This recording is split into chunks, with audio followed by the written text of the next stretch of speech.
You push the heavy door open, stepping into the glaring light. You walk inside. The noise hits you immediately. Voices, laughter, and the sharp clinking of glasses. You scan the crowded room. Your eyes dart frantically. You search for one familiar face. Nothing. You are entirely alone in a massive sea of strangers. Your stomach instantly drops. Your muscles lock up, bracing for an invisible impact. Your breathing becomes dangerously shallow. You grip your phone tight. You pretend to read an empty screen. You pray nobody notices your isolation. You want to shrink down. You want to completely vanish. You feel a sudden rush of intense heat. Blood floods your cheeks, burning your skin. Your palms begin to sweat profusely. Someone accidentally brushes your shoulder. You mumble an incoherent apology. You freeze. You stand perfectly rigid. You cannot step forward. You cannot turn around. You feel utterly naked. You immediately judge yourself, tearing your confidence apart. You think you are socially inadequate. You label yourself a complete failure. You believe every single person is watching your awkward hesitation. You assume they clearly see your internal panic. You are absolutely convinced they think you are a bizarre outcast. You mentally tear yourself apart. You desperately wish you were naturally outgoing. You despise your own nervous system for betraying you like this. You feel fundamentally defective. Your mind feels completely shattered. You force a fake smile, stretching your stiff facial muscles. It feels painfully unnatural. Your throat tightens up. You swallow hard. The air feels heavy. The room spins slightly. You just want to escape this nightmare. You tell yourself you are just a broken introvert. You think this is a pathetic personality flaw. You believe you completely lack basic human communication skills. You are deeply ashamed of your own paralyzing fear.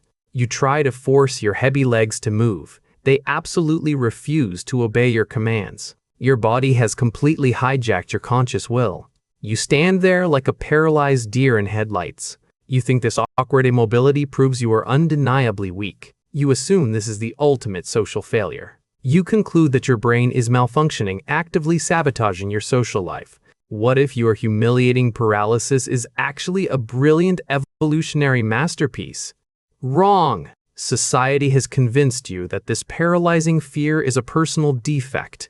You have been told to just breathe, to step completely out of your comfort zone, to forcefully project an unshakable confidence you do not possess.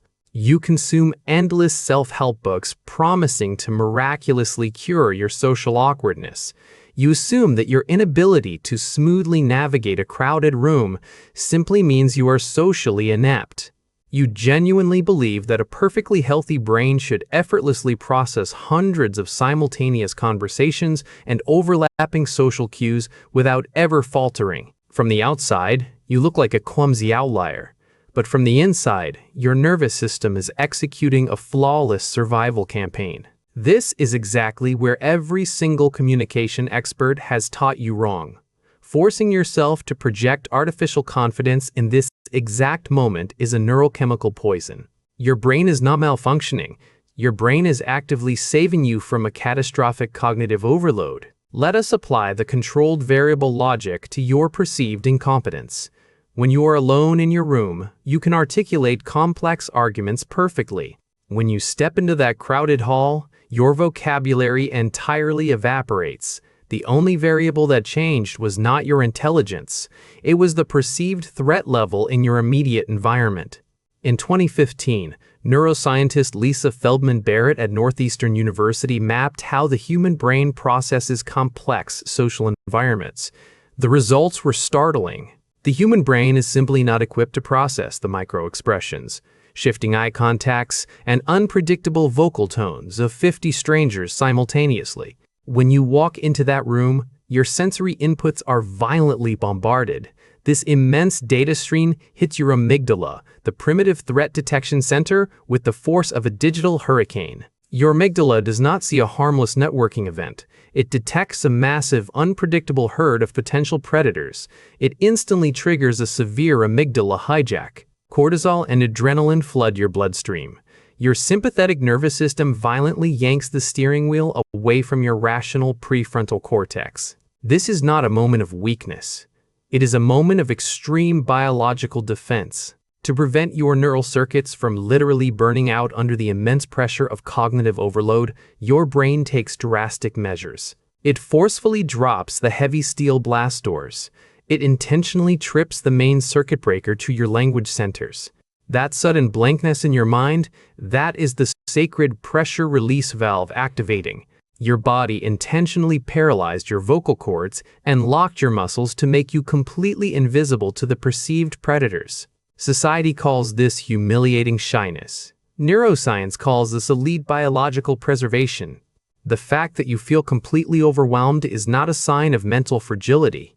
It is the undeniable proof that your biological threat assessment algorithms are operating at peak efficiency. Your brain is pulling the emergency brake to protect your sanity. Why does your brain react with such absolute unyielding panic to a harmless social gathering? The answer lies exactly 300,000 years in our past. Imagine for a moment that you are a hunter-gatherer living on the perilous African savanna. In that harsh, unforgiving environment, your survival was not determined by your individual strength or your cunning intelligence. It was entirely dictated by your secure inclusion within a small, cohesive tribe. The absolute maximum number of human faces your ancestors needed to recognize, process, and successfully interact with in their entire lifetime was roughly 150 individuals. This neurological boundary is known as Dunbar's number. Your ancestors spent their entire lives surrounded by familiar faces, predictable social rhythms, and clear hierarchies. In that tiny tribal structure, if you encountered an unfamiliar face, an unpredictable group, or sudden overwhelming noise, it almost universally meant one terrifying thing. It signaled a direct, lethal threat. It meant a rival, hostile tribe had arrived, or a massive, deadly predator was rapidly approaching the camp. Your ancestors did not have the luxury of cautiously evaluating the situation. They did not have time to initiate a polite, smooth conversation. Their nervous systems had to react with blinding, explosive speed to keep them alive. The individuals who survived to successfully pass on their genetic code were the ones whose nervous systems possessed the most hypersensitive, hair-trigger threat detection alarms. They were the ones who instantly froze in terror, dropped to the ground, and hid at the slightest sign of unpredictable social chaos. You, sitting here today, are the direct genetic descendant of those highly anxious, hyper-vigilant survivors. Now brutally drag that ancient, finely tuned survival hardware into a modern networking event. Your brain is suddenly forced to process the complex facial expressions, the unpredictable vocal pitches, and the shifting body language of 50 complete strangers. The ambient noise level is deafening. The sensory inputs are entirely chaotic and relentless. This is a severe evolutionary mismatch. You are effectively forcing a 300,000-year-old operating system designed specifically for a quiet, predictable tribe of 150 people to simultaneously process the chaotic data stream of a modern, crowded room. It is a catastrophic system error waiting to happen. Your amygdala does not recognize that these people are just harmless colleagues or polite strangers holding plastic cups. Your nervous system operates entirely on primitive algorithms. Unpredictable crowd equals imminent danger. Too many unfamiliar faces equals a lethal threat.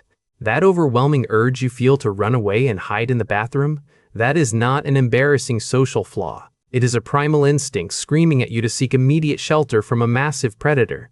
The fact that your mind goes completely blank when someone suddenly asks you a question, that is not you being stupid.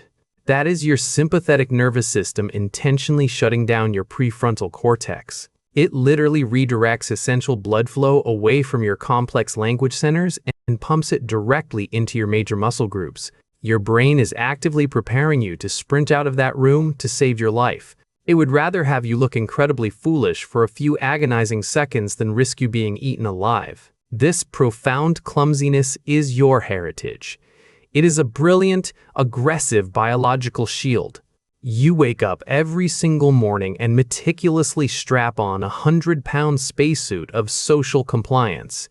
You zip up the heavy helmet of extroversion. You forcefully adjust the oxygen valves of artificial charisma just to survive a simple day at the office. You demand absolute perfection from your exhausted biological hardware. You force yourself to maintain unblinking eye contact with people you barely know. You aggressively script out casual conversations in your head before you even approach the water cooler.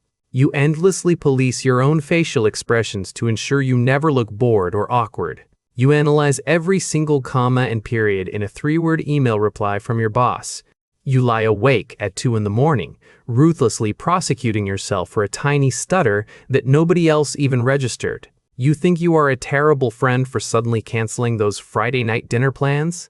You think you are lazy? You think you are selfish? You think you are slowly destroying your relationships because you intensely crave isolation? You tell yourself that needing to hide in a dark room makes you a fundamentally defective human being. You construct a massive ethical tribunal to punish yourself for your plummeting social battery. You forcefully demand that your primitive nervous system processes the emotional baggage of 50 strangers while maintaining a flawless professional smile. You push your cognitive load to the absolute brink of total structural collapse. You are completely drained. You're suffocating. You're burning out. Stop. They do not care. They do not remember. You are invisible. And you are safe. That sudden urge to completely disconnect and stare blankly at the wall is not a social failure. When your eyes glaze over during a loud dinner party and you stop processing human language, you are not being incredibly rude. That is your vagus nerve aggressively severing the social connection to prevent a catastrophic physiological meltdown. It drops the heavy steel blast doors to protect your cerebral cortex from permanent sensory damage. That awkward silence you dread so much is not a communication disaster. It is a vital biological buffer zone. It is a necessary cooling period for 2 highly stressed nervous systems to regulate their spiking cortisol levels. You are not a broken machine. You are operating at peak survival efficiency. The fact that you feel completely exhausted after a 1-hour meeting proves that your internal threat simulation engine is calculating millions of microvariables per second. You are generating an immense amount of cognitive friction just to navigate a synthetic modern environment. Your brain actively shuts down your social modules because preserving your core sanity is vastly more important than being the life of the party. The cancellation text you send at the very last minute is not an act of cowardice. It is a desperate act of neural ecology. Your brain is forcefully closing the borders to rebuild the neural pathways you burned through all week. Society demands that you act like a frictionless machine. Evolution demands that you protect your finite energy at all costs. You are measuring your social stamina against an impossible illusion of modern normalcy. Your perceived communication glitches are actually advanced features of a highly sophisticated biological defense grid. You cannot reprogram a 3-million-year-old nervous system. Your body will continue to react with intense primal fear. Your heart will inevitably pound in loud, crowded rooms. Your face will still burn with sudden uncomfortable heat. Your mind will occasionally go blank during important conversations. You will still crave the quiet safety of an empty room. These ancient biological reflexes are permanently wired into your DNA. The evolution of your species dictates these automatic physical responses. You have absolutely no conscious control over these initial biological reactions. Your inner security system will always scan for invisible threats. It will always prioritize your physical survival over your social smoothness. It is finally time to accept this undeniable biological reality. You must let go of the impossible illusion of perfection. The modern world demands a synthetic version of human interaction. It expects a flawless performance that destroys your neural ecology. You have spent your entire life apologizing for your biology. You built an internal tribunal to constantly prosecute your social fatigue. It is time to permanently dismantle that cruel inner courtroom. The enemy was never your awkwardness or your social anxiety. The true enemy was the way you viciously judged yourself. You chose to despise the exact mechanisms designed to protect you. You hated the very shield that kept your mind intact. You must fundamentally redefine your relationship with your own nervous system. Your brain is carrying an unimaginably heavy evolutionary burden every day. It processes millions of social variables just to keep you safe. It constantly sacrifices your social grace to ensure your absolute survival. Every moment of awkwardness is a silent testament to its loyalty. Every dropped conversation is a boundary constructed to preserve your sanity. You are a highly advanced survivor operating in a hostile environment. Your social clumsiness is actually a beautiful signal of genuine humanity. People do not connect with flawless and emotionally distant statues. True human connection requires friction and visible vulnerability. Your awkward pauses are the spaces where authentic empathy actually grows. You must start viewing your nervous system with profound biological reverence. The next time you freeze up during a simple social interaction, the next time you forget a name or stumble over words, do not let the familiar wave of toxic shame wash over you. Do not mentally abuse yourself for reacting to an invisible predator. Take a slow breath and acknowledge the heavy work being done. Recognize the immense cognitive load your brain is actively managing. Smile quietly at the ancient algorithms running beneath your skin. Offer yourself the profound grace of unconditional somatic compassion. You alone possess the ultimate power of internal personal agency. You can completely reject the impossible standards of digital social perfection. You have the absolute right to protect your finite neural energy. You can choose to be the ally of your own exhausted mind. You cannot change the relentless pace of modern society. You can only change the story you tell yourself internally. Your body has never once betrayed your core existence. It is silently standing guard while you sleep and while you wake. It takes all the social damage just to keep you whole. It deserves your deep gratitude instead of your endless criticism. Stop fighting a war against your own brilliant survival instincts. Forgive the nervous system that works so hard for you. Your brain is trying to save you. Let it protect you.